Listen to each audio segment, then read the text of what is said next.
Bagong tanim ka pa lang, eto na bagyo. Maaani ka, next week, eto na bagyo. Paano mo mababayaran yung utang na yon? Walang bangko magpapahiram. Oh, malabo pa yung mga titulo. Ang daming problema. Kaya kahit na maganda, kung ano man ang programa na meron na maganda, hindi nyo po makikita ang resulta niyan. Hindi nyo makakain yung maaaring itanim ngayon, bukas. Hindi po. Matagalan po yan na programa. Iintayin nyo yan hanggang lahat ng kondisyon, yun po, ay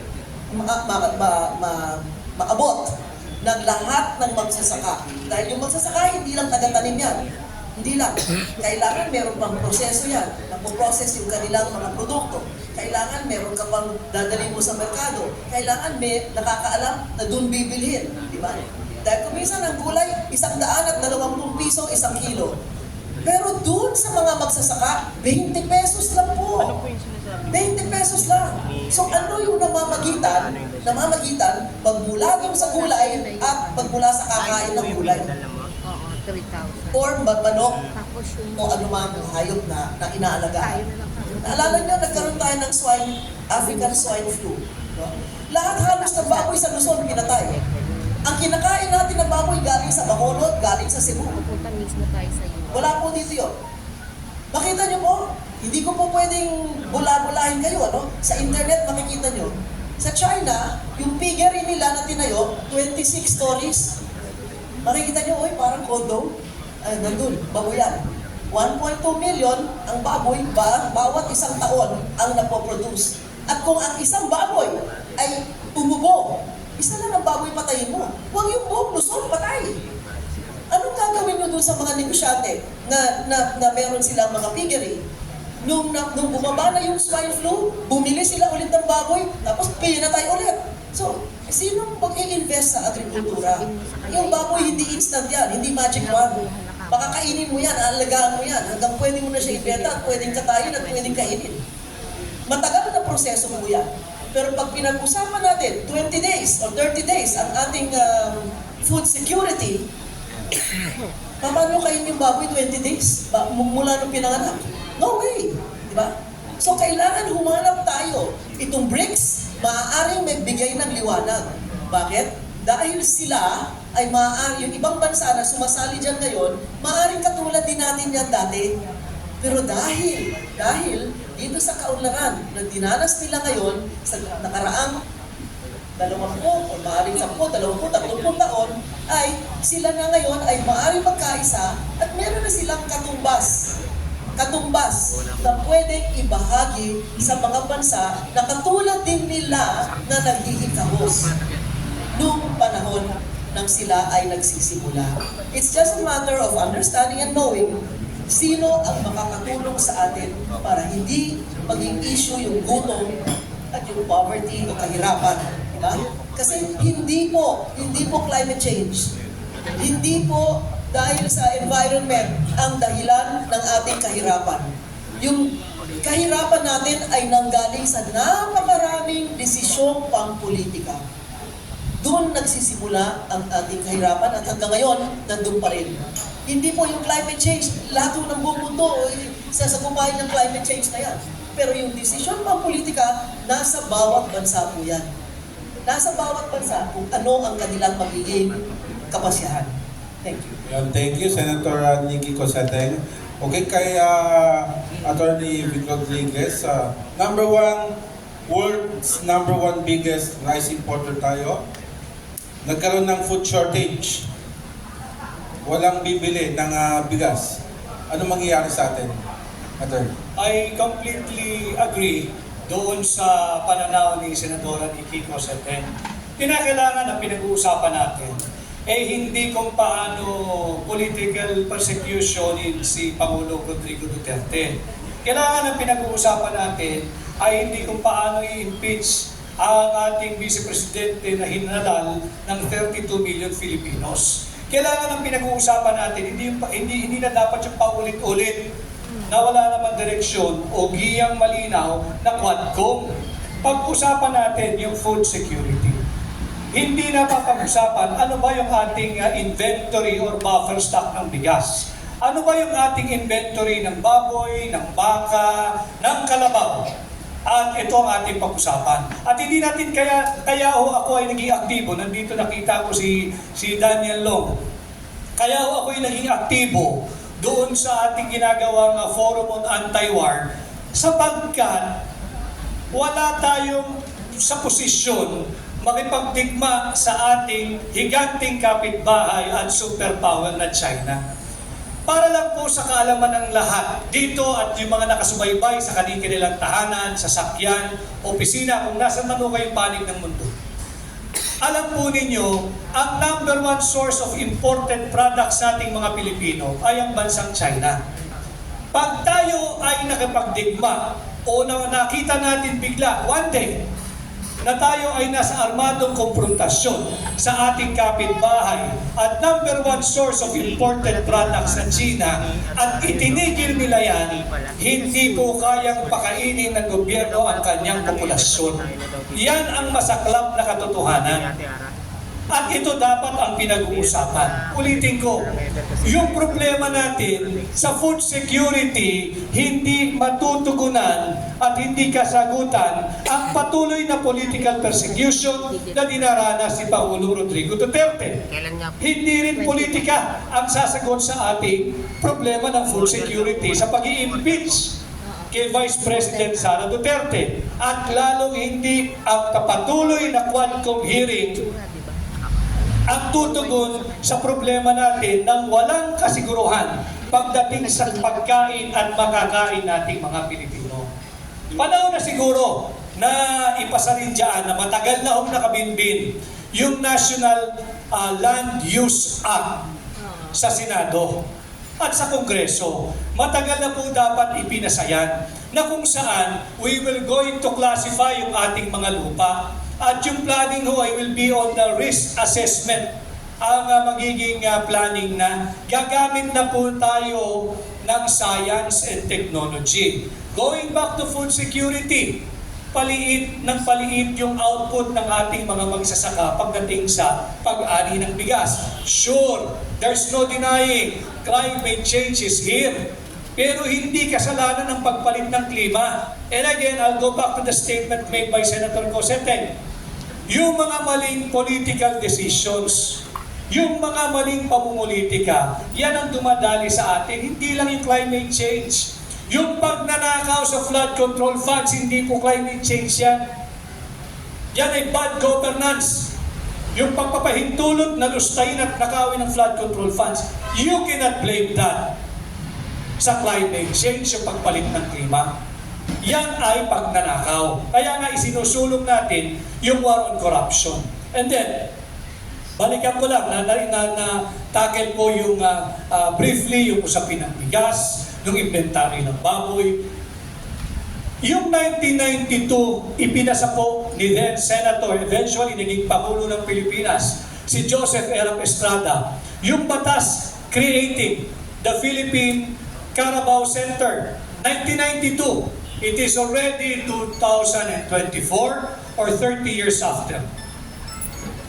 Bilyong piso na ho ang ibinuhos dyan sa Philippine Carabao Center sa loob ng 32 years. Bilyong piso. Alam ho ninyo, food security rin ito. Food security. Pero ito talagang shocking. After 32 years, ang ating annual dairy production after 32 years and billions of pesos spent and provided dyan sa Philippine Carabao Center, ang ating annual dairy production, 1% pa rin. 99% ng ating annual dairy needs imported. Let's talk about food security. 32 years after, 1% lang ang ating annual dairy production. Nasaan yung bilyong-bilyong pisong dumaan dyan sa Philippine Carabao Center? And what is more telling, yung inventaryo ng kalabaw, lalo na yung nagbibigay ng gatas, mas masustansya ang gatas ng kalabaw. Proven po ito. Hindi po ito chismis. Mas mababa yung kanyang cholesterol content at mas mataas yung kanyang calcium content. Pero yung mga nagpo-produce, yung bilang na nagpo-produce ng kalabaw. Higit kumulang sa ngayon, 2024, mga 30,000 na lang. 30,000 heads. And yet, our population keep on increasing. Keep on increasing. Ang laging binibida political statement, ang asset ng Pilipino, bata ang ating populasyon. Sure, tama. Paano mo papakainin? Yung lumalaki at pabata ng pabatang population. Ito yung mga problemang dapat nating harapin. Ito yung mga problemang dapat bigyan ng higit na malaking alokasyon pagdating sa national budget. Hindi yung nawawalang flood control programs. Hindi yung mga quote-unquote infrastructure projects. Yung netting, yung naglalagay ng net dyan sa gilid ng mga bundok para daw hindi magkaroon ng landslide. Hindi yung cat's eye, yung linalagay sa highway na ang value may safety value yun. Pero more of aesthetic. Para sa gabi, pag dumaan yung sasakyan, makikita mo yung gitna. But before you think of yung mga papoging project, pakainin mo muna yung mga Pilipino. And again, hindi rin sagot ang ayuda. Ang sagot natin, pagtuunan natin ng food security, mas masustansya yung gatas ng kalabaw kung hinarness sana natin ito. Kung nagbigay sana tayo ng post-harvest facility, nagbigay tayo ng magaang na pautang dito sa mga maliliit na magsasaka at nagre-raise ng mga kalabaw, hindi po Nutriban ang sagot sa stunted growth ng Pilipino. Hindi po Nutriban ang sagot para doon sa pagpandak ng mga Pilipino. Kailangan po natin ng continuous, masustansya at nutritious na pagkain. At yan ay makukuha dito sa ating production sana ng gatas ng kalabaw. Okay, thank you, Attorney Vic. Attorney, naalala ko lang, nung time na magkasama pa kayo ni PBBM campaign, paano niya natansya yung pangako niya na 20 pesos na bigas? Ano na nangyari? Wala na ba talagang asahan? Paano mo Okay. Mag-halfway na ang kasalukuyang administrasyon sa kanilang termino. Ito ay kung hindi natin pahihintulutan ang kanilang pagmaniobra na baguhin ang ating saligang batas at pagpapalit ng uri ng ating gobyerno from presidential to parliamentary. And sayang yung unang 3 taon. But while we can no longer change the beginning, let's come together and understand and realize what is at stake for our country this coming midterm election. Pag nagsama-sama ho tayo, we can change the ending. Pag nagsama-sama po tayo for this midterm election, posible ho ang pagbabago. Hindi na magiging makatotohanan yung aspiration na 20 pesos per kilo ng bigas. Hindi po tayo aabot doon.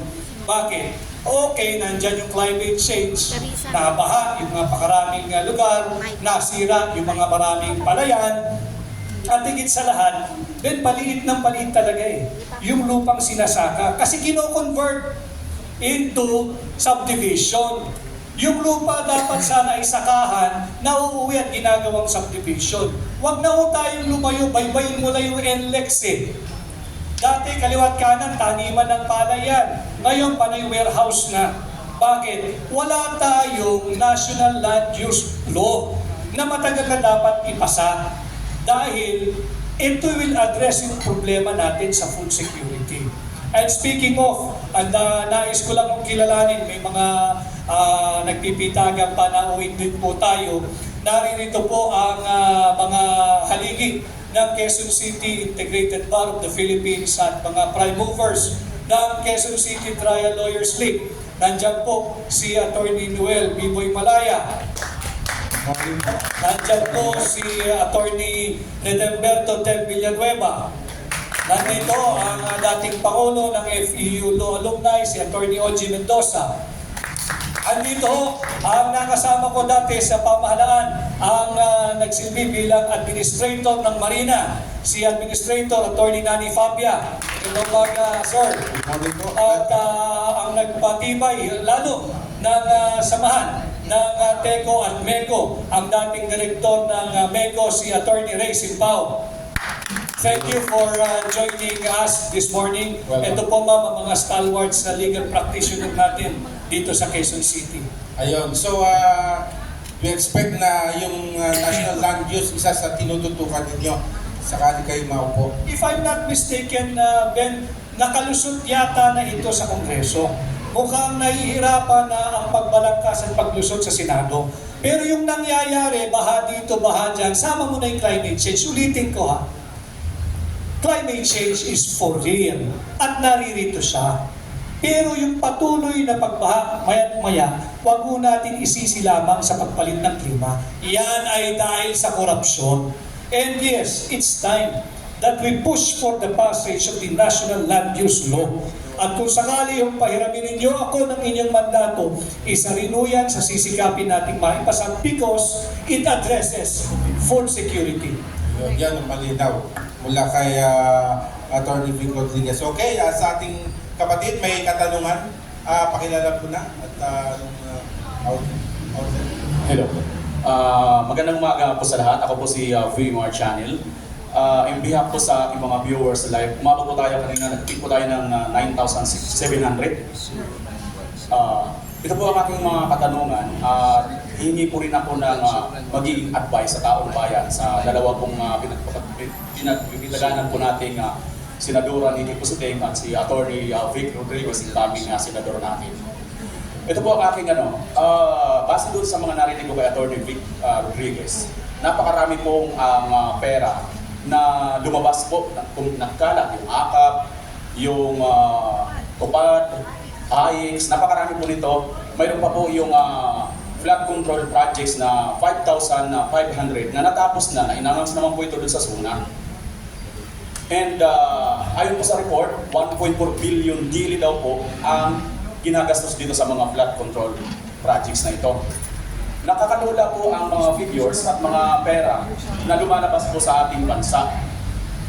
And yet, mayroon po tayong napanood dito sa ating Pangulo na ang sabi niya doon sa isang video, anong gagawin natin? Sabay kamot sa ulo. Ito po ba, Ma'am Nikki Pusiteng, ito po ba yung parang nagpa-fact check doon sa nagtitrending po kasi yung panayang ninyo noon, dito po rin po yata yun, isa rin po ako sa napag-react, na sinasabi niyo po noon, si Marcos ay wala pong alam, kundi lagi lang pong parte at kung ano-ano lang pong ginagawa. Ito na po ba yun ang resulta ng mga sinasabi niyo noon?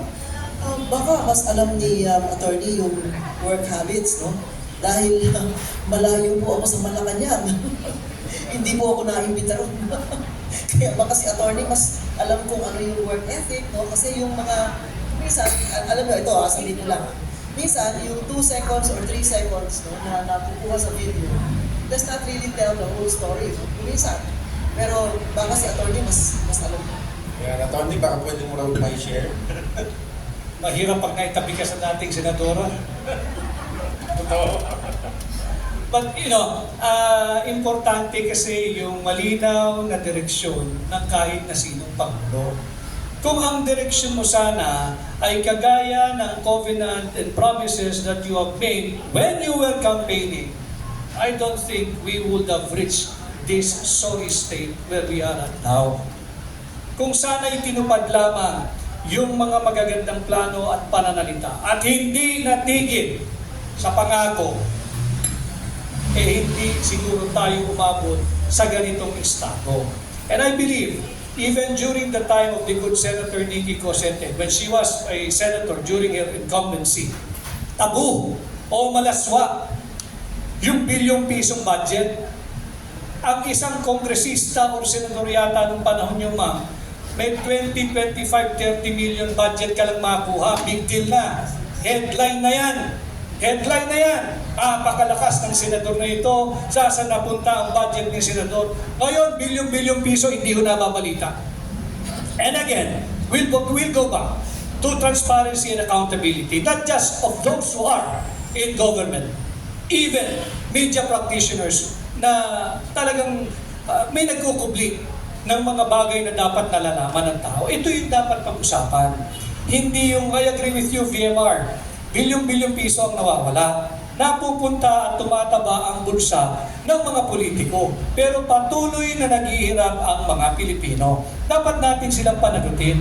And I have said this earlier during this forum, that while we cannot change the beginning, let's come together and realize what's at stake this coming midterm election. Because when we come together, we can still change the ending. Basta't pag nagsama-sama tayo, posible ang pagbabago. But of course, depende yan sa inyo.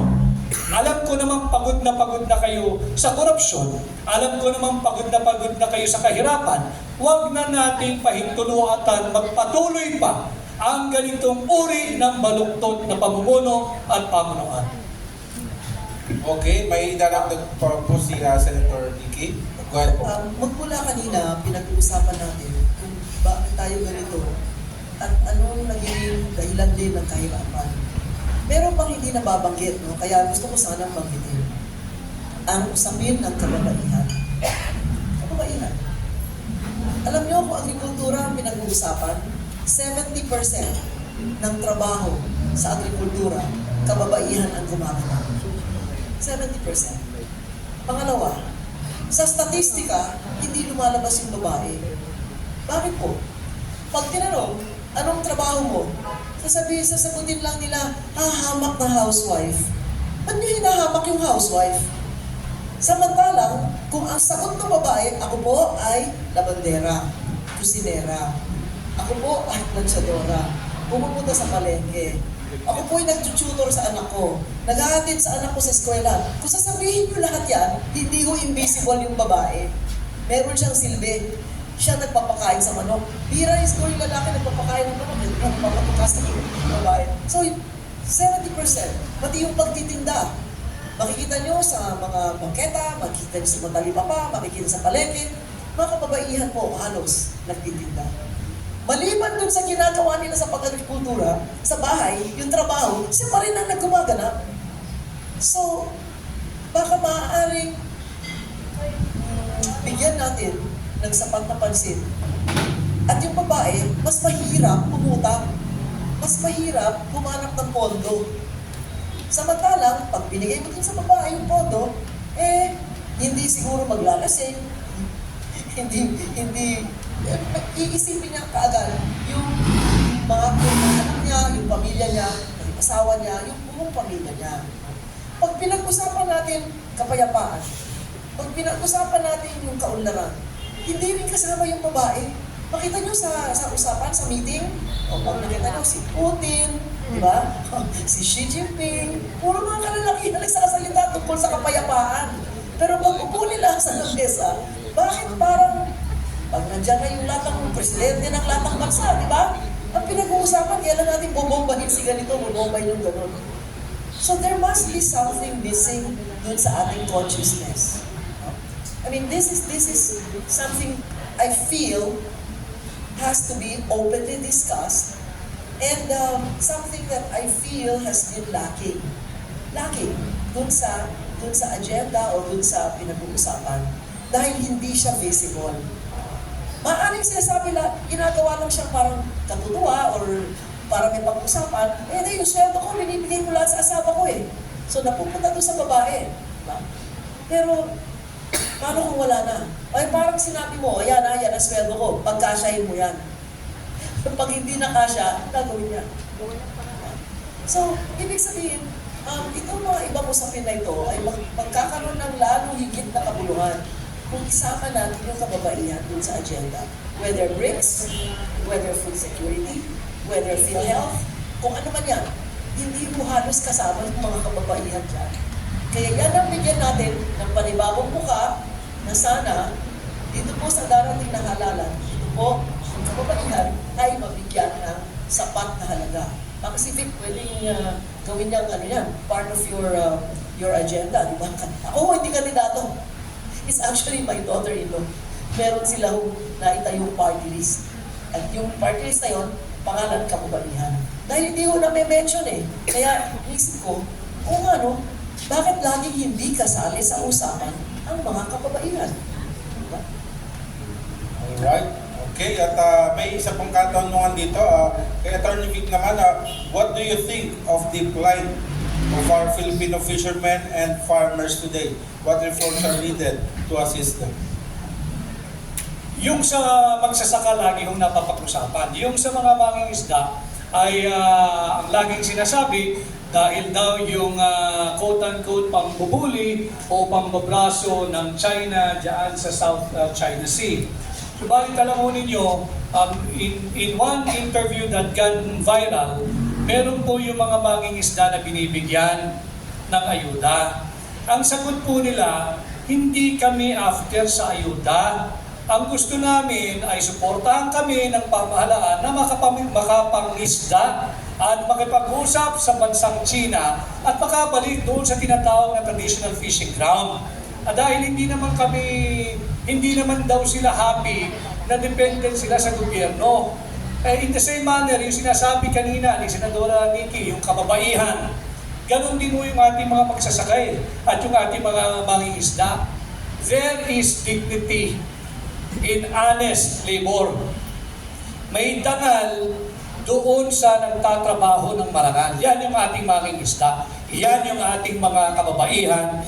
Yan yung ating mga magsasaka. Dapat natin silang supportan. And again, it will all go back to the budget. That is why sinasabi ko sa inyo, dito sa ating pinamumunuan at isinusulong na war on corruption, ang pagbabalik ng parusang kamatayan sa plunder at drugs na kinabibilangan ng mga taong gobyerno na nagkukubli, na nagtatakip at nagtutulak at nagpo-promote ng droga. Bantayan po natin yung budget. Dahil again, yung ating national budget is the alpha and the omega of the many ills of our country. Kung papantayan lang natin kung paano ginagamit ito, magiging transparent lang sana ang pamahalaan, magkakaroon muli ng tunay na check and balance diyan sa Senado. I don't think bilyong-bilyong piso, trilyon na nga ang mawawala at patuloy na mawawala kung ating ipagpapatuloy yung ating pagsasawalang bahala sa nangyayari sa ating bansa. Yan, dapat talaga bantayan natin yung budget. Napakahalaga yan. Okay, may karagdagan po si Senator Nikki. Go ahead. Tungkol po sa ating mga mangingisda, marami po tayong nakikita sa media, video, o sa print, o kahit social media, tungkol sa mga mangingisda na hindi pinahihintulutan mangisda sa South China Sea o iba-ibang mga bahagi ng South China Sea. So, kung minsan may nai-interview na ilang mga 4-5 na mga mangingisda, ang mangingisda po sa ating bansa ngayon, maaaring umabot na mahigit 1 milyon na mangingisda.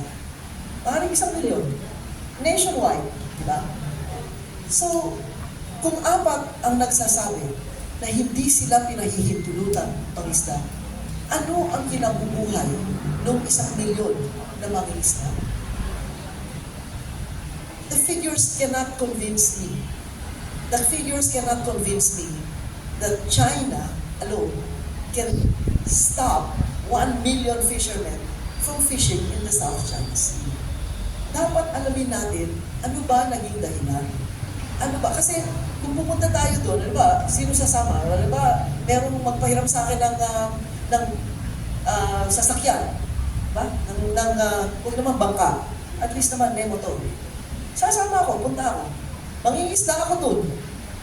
Meron bang titigil sa akin? Pasasabugin ba ako? Iwa-water cannon ba ako ng mga Coast Guard ng China? Hindi naman nila alam ako yun. Diba? So yun lang ang gusto na pong maliwanagan, no? Dahil pinag-uusapan natin yung pinagbabawal mangisda. Dahil kung ayuda lang ang inaasahan ng 1 milyong mangingisda, hindi mo sila mabubuhay. So I want to find out. Hundreds of thousands will go out to sea every single day. Sometimes kahit na may storm warning na, pupunta pa sila papalaot pa sila para makahanap ng makakain. No? So, kung hindi ko naririnig yung mga nangingisda na pinahintulong mangisda, o dapat bigyan ng pagkakataon mangisda. Dahil napakalawak po ng dagat na yan eh. Hindi yung pwedeng kuralan yan at bantayan. Hindi Hindi ho mangyayari yan. Ang pinaka-importante ngayon ay kailangan may dialogo. Dialogo na maliwanag, na intelihenteng uri ng dialogo, na yung mga mag-uusap, may paggalang sa isa't isa. Nang sa ganon, I go back to my first premise na yung Pilipino ay dapat yun ang makinabang sa anumang desisyon na mangyayari dyan. At yung digmaan, ang pinaka hindi dapat pag-usapan. Huwag na natin pag-usapan yung digmaan. Pag-usapan natin kung paano tayo mabubuhay dyan. Whether langis yan, whether isda yan, kung ano man ang nandyan sa South China Sea na yan, pag pinag-usapan natin yan, wala akong mamamatay, walang mapipinsala. Pero sa ginagawa natin girian, hindi ko alam kung naglalaro lang tayo, kung para tayo nasa high school, may kaaway tayo, di ba? Nagigirian tayo, pataasan ng ihi. Sabi nga ng iba, pataasan ng ihi. Ganun ba ang ating diplomasya? Ganun ba ang ating kinagisnan o kinalakihan o itinuro sa atin na tamang paraan para makipag-usap sa maaaring hindi pa tayo nagkakaintindihan? Gera ka agad? Sandali lang. Kaya ba natin yun? Diba? Pero kung meron tayong pinag-uusapan na sa maayos tayo, nag-uupo tayo sa lamesa, ganito, magmaliwanag ang ating pinag-uusapan, wala kang mamamatay sa usap eh. Diba? Kaya yun po ang isang bagay. Mahalaga yung pamumuhay at yung mga binubuhay ng ating mga mangingisda. Mahalaga. Walang question po yan. So kung 1 milyon na sila nakakapag-isda doon at yung 5 ay nagre-reklamo na hindi sila pinahihintulutan, dapat yun ay imbestigahan. Tingnan natin kung ano nasa ilalim. Ano ba yung kailaliman ng mga ganitong pangapakayan? Okay, again, maraming salamat, Senator Nicky Cosete. Kapatid, meron katanungan sa likod, pakilala mo na. Angie de la Cruz, Filipino Star ngayon. Kay Atty. Rodriguez, sinasabi niyo po kanina, sir, na kailangan maging miyembro ang Pilipinas ng BRICS. Ano pong reason and hindi po ba natin mapapaunlad ang Pilipinas without the BRICS? Hindi ko sinasabing hindi uunlad ang Pilipinas without BRICS. The premise of the question early on is what is my take or opinion on the proposal that the Philippines become a member of BRICS. And I am all for it. For the simple reason that yung BRICS is a political and economic alliance. That is why I have made a clear distinction between the basis for the formation of NATO through the North Atlantic Treaty. And it was an offshoot of World War II, yung North Atlantic Treaty. And we do not blame them for coming together, pero yun nga, political and military yun. Ang backbone ng NATO, an attack on any state member nation is an attack on all. One for all sila eh. So pag may inatake ka sa isa, kinalaban mo yung lahat ng NATO members. Hindi natin sila pwedeng sisihin doon. Dahil yung nabuo as an offshoot of World War II. Nagdepensa na sila, sama-sama na sila roon, okay yun. And as we are discussing this now, the Philippines is a major non-NATO ally. Okay na doon. But transition tayo, pivot tayo in this part of the world, yung economic activity. We should not discount joining another organization that is for political and economic reasons, like yung BRICS. And by the way, dagdag ko lang sa nabanggit ni Senadora Nicky, ang Malaysia at Thailand are one of the newest members of BRICS. Kapitbahay natin ito. Yung Thailand, dyan tayo kumukuha. Nag-aangkat tayo ng bigas. Nagkakarera sila ng Vietnam sa paramihan ng tonelada ng pag-iangkat natin ng bigas. Tingnan natin yung layunin. Ang layunin nun, political and economic. Ang layunin nun ay magtatag ng New Development Bank na kung saan ang mga miyembro ay pwede na magkalakal using their own currency. Hindi na kinakailangan dolyar at pwedeng mangutang yung miyembro noon sa mga member state. But malayo pa rin naman ang BRICS dahil wala naman itong While on the surface, it looks a formal organization, Walang malinaw na liderato rito Walang pangulo, walang chairman ang BRICS. It's while it looks formal, still, it's a loose grouping of member nations. I'm not saying hindi tayo asenso, pero tanggapin din natin, while I value our sovereignty and independence, we should be made aware of the value and the principle of interdependence. Okay, Okay, next thank you, question Attorney is, Vic. my next question is for attorney again. If given a chance, attorney, na maging senator, ano po yung mga unang priorities na gagawin nyo? Arlene, nabanggit ko na ang aking unahin ay makakalap ng sapat na numero ng aliado at like-minded individual, hopefully in the Senate, pag ako'y papalarin, kagaya ng premise mo. Tanggalin natin yung resolution number 10 dahil yan ang nagiging ugat ng patuloy na paglustay ng bilyong-bilyong piso. Saan ka ba naman nakakita? Yung head of agency na gumamit ng pera, siya rin ang may authority mag-liquidate ng kanyang ginastos. Pipirmahan lang niya, wala ng detalye. Ulitin ko, home economics. Sa bahay, si nanay nag-utos sa ating kasambahay, ito 1,000 mamalengke ka, ito listahan. Pag uwi ng ating kasambahay, kahit yung anak, nanay, sa 1,000 mo, ito po ang sukle, 250. Ito po yung napabili ninyo sa halagang 1,000. Pwede bang bumalik yung kasambahay sa amo niya? Ito ho nabili ko. Wala kang pakialam kung paano ko ginamit yung 1,000 mo. Basta't yan yung binili ko. Yan ho ang nangyayari ngayon dahil sa resolution number 10. And that is unconstitutional. That is unlawful. Hindi dahil sinabi ko, dahil sinabi ng ating saligang batas. Dahil nandyan yan nakasulat. Article 9, Section 3. Yan, nandyan po yan. Nakasulat po yan. Malinaw po dyan yung functions ng Commission on Audit. Hindi mo pwedeng i-dilute, i-reduce, bawasan, o yung sa salita pa ng Pilipino, kapunin ang mandato ng Commission on Audit na mag-audit sa lahat ng ahensyang gumagamit ng pondo ng bansa. Dapat ibalik sa COA yung primary function, yung constitutional function ng COA.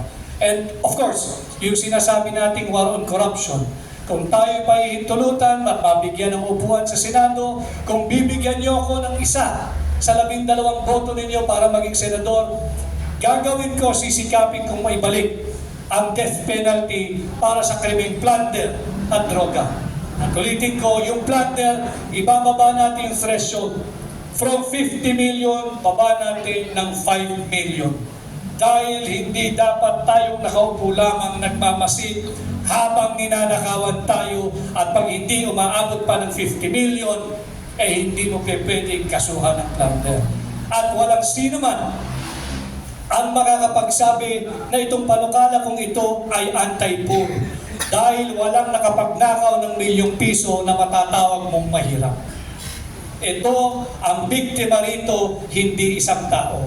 Every time na nagnanakaw ka sa kaban ng bayan, ang biktima rito ay hindi isang tao. Ang ninanakawan mo rito ay 110 or 115 million Filipinos. At higit sa lahat, ninanakaw mo rito yung kinabukasan ng mga kabataang Pilipino at darating pang salin lahi. Alright, thank you, Attorney Vic. Okay, may additional lang si Senator Nikki, then tanong sa likod, sa media friend. Senator. May isang feature, or dalawa actually, nabanggit na ni Attorney Vic, yung New Development Bank. Ang kapital po dyan ay $100 billion.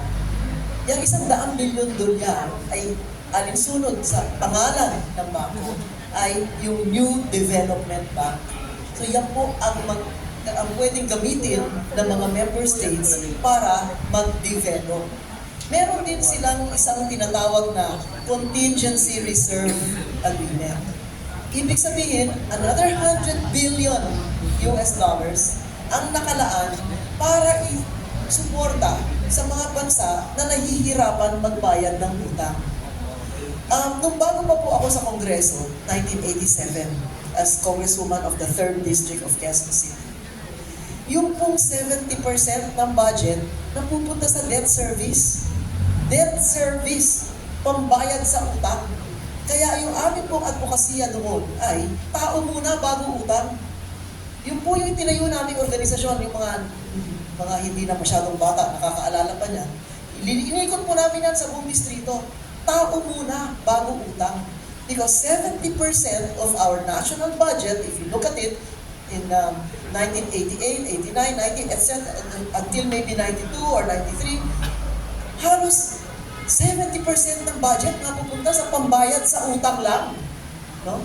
So, ito po ngayon, ginawa nitong BRICS na to, yung contingency reserve na arrangement ay 100 billion para magamit ng mga member states o members ng BRICS para matawid man lang nila. Para yung pera na nasa kanila ay pwede nila itustos sa pangangailangan ng kanilang sariling mamamayan. So this is like a cushion for the other BRICS members who need this facility so that their own resources can be used for their own development in their own countries. Okay, thank you, Senator Nikki. Tanong naman mula sa ating media friend, pakilala lang po. Boy Silaria po sa Remate. Kaya attorney po. Sir, yung sinabi niyo kanina, natitiyak po ba ng AKAP, tsaka yung AIX, yung food security sa pamamagitan ng financial assistance program para sa mga mahihirap na pamilya? Hindi tugon ang any form of ayuda. Liting ko sa mga kababayan natin. Yung ayuda is not illegal, is not immoral, is not unconstitutional per se. In fact, it is the inherent mandate of any government to provide assistance. But may mga conditionalities yan. Halimbawa, yung ayuda, papasok ko lamang kung may trahedya, kung may disaster, kung may bagyo, may sumabog na bulkan at bumuhos ang lahat. Pero hindi mo pwedeng gawin yan at i-convert and mag-mature into an economic policy because there is no proven societal benefit. Yung patuloy at sige-siging ayuda. At yung ayudang yan, dalawa lang ang pinagmumulan yan. From the payment of our taxes and for continuously borrowing, whether domestic or foreign source yung funds. Babayaran ho natin yan. Binibigyan natin, yung targeted po kasi yung ayuda boy. Targeted ang ayuda. Ang tinatarget niyan, yung mga gusto talaga ng mga politiko na maging dependent na lang sa kanila para paulit-ulit silang tangkilikin at ibuto. Pero, yung mover ng ating economy, yung middle class, anong binigay na ng gobyernong ito, ng Marcos administration sa middle class? Bakit ang middle class? Gigising ng maagang-maaga, pipila sa terminal ng bus, stasyon ng tren, sasakay ng motorcycle riding na papara yan, para lang hindi ma-late sa trabaho. Uuwi yan ang routine niya. Pipila na naman, makikipagsabayan, bakbakan sa traffic, uuwi, gabing-gabi na, pagod na. Wala nang quality time para naman ma-monitor kung kamusta na yung kanilang anak, yung misis niya, yung mister niya. Sa pagod niyan, matutulog na lang. Day in, day out. Yan ang ginagawa niya. Subalit, bawal silang tumanggap ng ayuda. Bakit? Ang definition ng ayuda, yung walang trabaho. Yung AIX, yung Assistance for Individual in Crisis Situation. Bakit walang premium?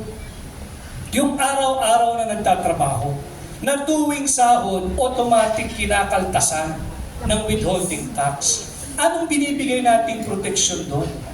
Yung kanilang contribution sa PhilHealth funds, kinuha pa ng gobyerno. So doon mo makikita yung disparity. Bakit gusto nila yung ayuda? Babalik ako, wala. Ang layunin lang nito ay magpatuloy for their own political aggrandizement, hindi para mapabuti ang buhay ng Pilipino. Hindi natin kayang magbigay ng patuloy na ayuda. Pagtuunan natin ang food security. Kung sana from day one ng kasalukuyang administrasyon, tinanganan na yung problema sa agrikultura. Yung sinasabi ni Senadora Nikki, hindi po silver bullet kasi pag sabi mo, priority ko ang agriculture. It takes time, may proseso. Pero kung naging seryoso from day one, we can look forward for the coming year or on the fourth year, mag-i-improve na yung ating rice production, yung ating rice sufficiency, yung ating mga mangingisda, yung ating magbabaka, magbababoy, lahat. Kaya lang hindi yun ang priority. And again, I have nothing against ayuda doon sa tunay na nangangailangan. Paano naman ang middle class? Wala tayong binibigay. Bakit hindi natin bigyan ng 1 month or 2 months income tax holiday? Sasabihin siguro that is an absurd proposition of Atty. Vic Rodriguez. Dahil mabawalan ng kita ang gobyerno in the form of taxes. Paano magiging absurd proposition? Hindi hamak na absurd o kabaliwan yung patuloy kang nagbibigay ng ayuda kahit hindi naman doon sa nangangailangan. I'm just saying, bigyan din natin ng proteksyon yung nagko-contribute sa nation building, yung nagbabayad ng buwis, yung nagbabanat ng kanilang mga boto. At ito yung working class. At ang may tutulong ko siguro, tanggalin na o buwagin na yung provisional wage rate. Iparehas natin ang sahod ng nasa probinsya at yung mga nagtatrabaho sa National Capital Region. Okay, alas 12 na. At meron pang last question. Pakilala mo na. Morning, my name is Daniel Wong from GTNR Global Talk News Radio with Gamen Tongawi. I have 2 questions. First is about Attorney Vic. Do you believe that the win of President Donald Trump in the United States election is good for the Philippines with regards to